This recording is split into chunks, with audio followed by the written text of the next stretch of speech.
Egg sambar ఇది రైస్లో కానీ బిర్యానీలో కానీ చాలా బాగుంటుందండి. ఒకసారి ట్రై చేసి చూడండి. మీకు నచ్చితే లైక్ చేసి సబ్స్క్రైబ్ చేసుకోండి. ముందుగా 1 కప్పు టమాటాలు, 1 కప్పు ఆనియన్స్, పచ్చిమిర్చి, ఎండుమిర్చి, అల్లం, వెల్లుల్లి, ఉప్పు, కారం, లవంగాయలు, దాల్చిన చెక్క, మిరియాలు, అలానే కొంచెం కొత్తిమీర కూడా యాడ్ చేసుకొని మొత్తం పేస్ట్ చేసుకోండి.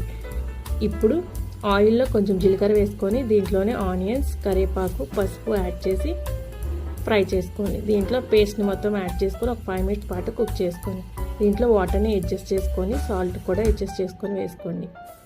ఇప్పుడు ఎగ్స్ అన్నీ కూడా ఇలా పగలగొట్టుకొని వేసుకొని మీడియం ఫ్లేమ్లో పెట్టి మాత్రమే వేసుకోండి. 5 మినిట్స్ తర్వాత మాత్రమే కదిలించండి. ఇప్పుడు లాస్ట్లో కొత్తిమీర యాడ్ చేసుకొని ఒక 2 మినిట్స్ పాటు కుక్ చేసుకోండి. మీకు నచ్చితే లైక్ చేసి సబ్స్క్రైబ్ చేసుకోండి.